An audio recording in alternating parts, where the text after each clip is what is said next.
के हम लोगों ने कवर किया था दिल्ली का एक चांदनी चौक में, पुरानी दिल्ली में हाँ हाँ एक हाँ मंदिर है, बगलामुखी का मंदिर, प्राचीन मंदिर, अंग्रेजों के ज़माने का है। वहाँ शिवलिंग स्वयंभू है, लेकिन जी बगलामुखी की स्थापना बाद में की गई वहाँ पे। तो हाँ वहाँ पे तो उन्होंने मुझे कुछ बताया ही नहीं। मैं गई थी कैमरा लेके। आप समझिए कि हम जी 4-5 घंटे वहाँ खड़े रहे, फिर आरती तक भी उन्होंने मुझे रोका।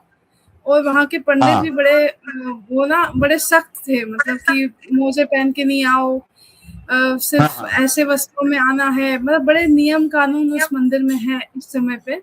और लोग जी कई जी जगह मानते हैं, कई जगह नहीं भी मानते हैं।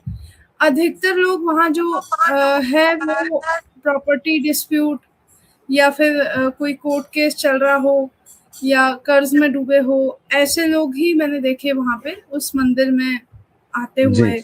और उनका यही कहना था कि हम लोग मतलब देवी के यहाँ आते हैं और देवी की कृपा हुई है हम पे। तो ऐसे भी जी मतलब चमत्कार लोगों ने देखे हैं। अब एक जैसे नलखेड़ा का मंदिर है, वहाँ पे एक मिर्ची हवन होता है या ऐसे कई हवन होते हैं। तो आप जानते जी हैं जैसे नवीन चल्लू जी मुझसे बात करते रहते हैं, जैसे आप भी करते हैं। तो जी नवीन जी जी ने मुझसे कहा था कि बगलामुखी का हवन कोई साधारण हवन नहीं होता है और जी उसमें थोड़ी-सी भी 1% भी त्रुटि अगर होती है, तो जी ये भक्त पे बहुत भारी पड़ता है।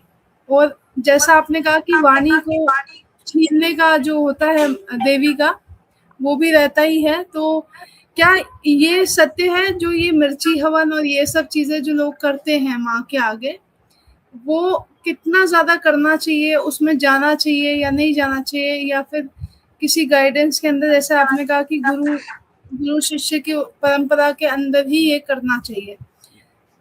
लेकिन आम लोग जाके जी वहाँ पे ये मिर्ची हवन और ये सब करते हैं। लेकिन मेरे अनुसार कि पता नहीं वो प्राचीन एक तो पद्धति है वहाँ की, तो उस पे भी प्रश्न सबसे नहीं बड़ी किया चीज जा है सकता। लेकिन मैं आपसे समझना चाहूँगी कि किस तरह से जो है आराधना, साधना जो भी हम करें वो उसका तरीका क्या हो?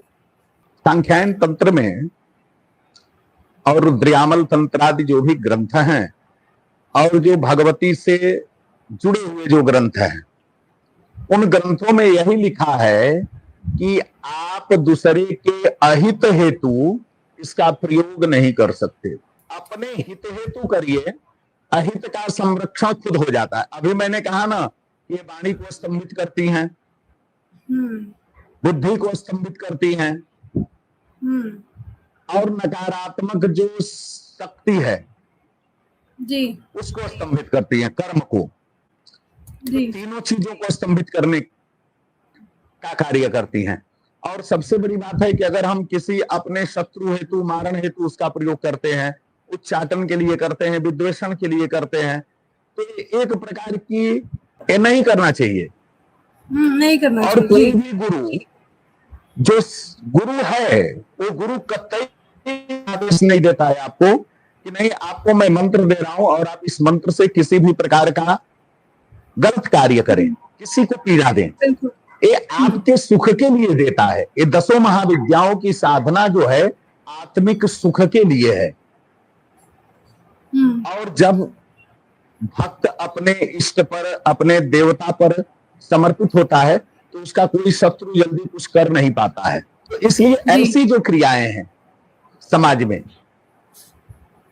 ये विकृत क्रियाएं हैं, नहीं करनी चाहिए।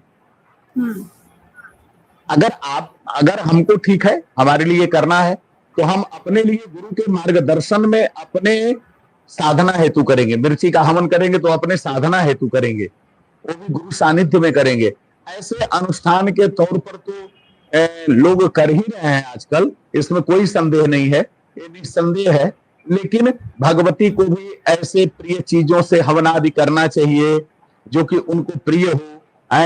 हल्दी से हवन करो, पीत पुष्प से हवन करो, कच्ची हल्दी, जी, जी, जी। है केसर ना, भी उनको बहुत प्रिय है। केसर से हम करना है, केसर से करो। कस्तूरी केसर उनको भी बड़ा बहुत प्रिय प्रिय है। है, जी। कस्तूरी से करो। कस्तूरी में भी केसरिया रंग होता है, उसको डाल देने पर वो पीत रंग को धारण कर लेता है, ऐसी बात नहीं है। तो इससे करो। अगर अगर सामर्थ्य है तो एक एक कस्तूरी के गोली से करो, क्या कर रहा है। जी। और भगवती की प्रीति होगी। चंदन से करिए, चंदन की गोलियां बना के करिए, चंदन की गोली बना के उसका भी प्रयोग होता है। अगर आप मलयागिरी चंदन का केसर युक्त गोली बना के और उससे आहुति दें। गाय के घी से करना चाहिए इनकी आहुति, गोघृत से। हाँ, सरसों तेल का भी विधान आता है, ऐसे भी विधान है, लेकिन बिना गुरु के सानिध्य के कोई भी चीज नहीं करना चाहिए। बहुत सरल सरसों है, सरसों सुरक्षा हेतु लोग प्रयोग करते हैं, उस सुरक्षा हेतु भगवती का आहुति हो सकता है, हवन हो सकता है। केसर का खीर बना के, पायसान प्रिया तो पशुलोक भयंकरी, ये ललिता सहस्त्र नाम में आया है। वो पायस को भी बड़ी प्रिय उनका भोज्य पदार्थ है। तो उसमें केसर डाल के दूध में बना के पायस, उससे भी जो है आहुति दी जाती है, उससे भी आहुति की जा सकती है। पीला पुष्प है, कनेर है, कनेर से आहुति होती है, चंपा से आहुति होती है। आप शुद्ध और सात्विक आहुतियों की कमी नहीं है, बशर्ते लोगों का एक जो विकृत मनोभाव है जी, इस विकृत मनोभाव का भी कोई उपाय नहीं है। बिल्कुल, इस विकृत मनोभाव वालों की भी कोई कमी नहीं है।